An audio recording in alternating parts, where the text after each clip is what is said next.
Good morning! Day 3 tayo! So, eto. May mga nagtatanong na, may mga nagko-comments na. Ito yung gusto kong sagutin ngayon. Pwede daw ba yung apple cider? Imbes na lemon. So, ito po yung recipe na sinusundan ko. Yung rice water saka yung lemon. Yun po yung sinusundan ko. Kung gusto nyong itry na iba, hindi ko po sagot yun. Kasi ito yung recipe na sinusundan ko ngayon. Kasi na-try ko na yung apple cider eh. Kaya lang, apple cider naman siya with water. Diba? Tapos, drink it early in the morning then katulad nito na empty stomach, iinumin mo rin siya. Parang hindi naging magandang effect kasi sa akin kasi bumaba yung blood pressure ko.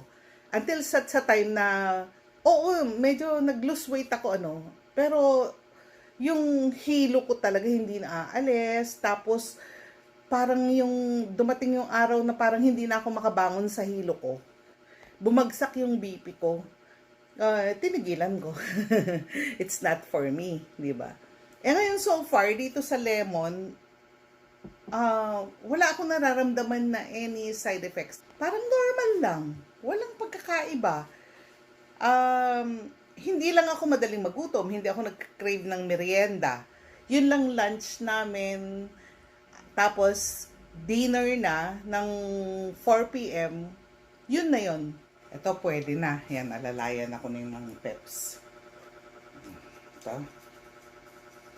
Yan naman gusto ko kay mga peps. Masyado siyang supportive.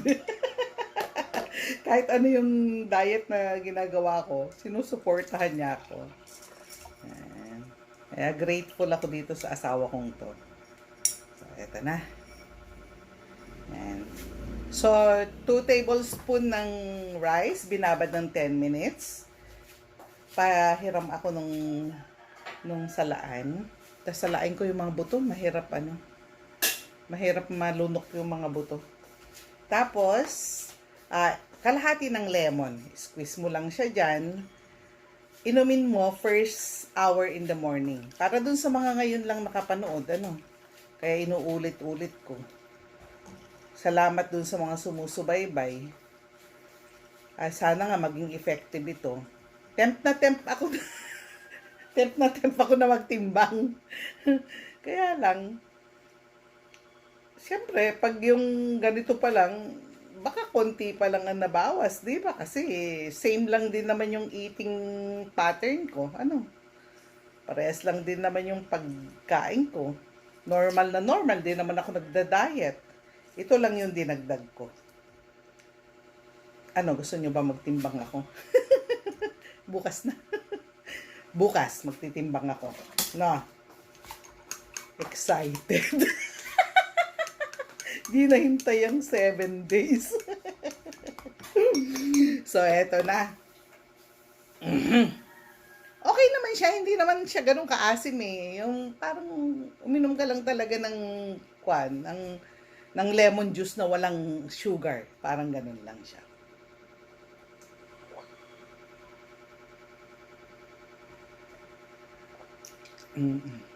Tapos na naman tayo.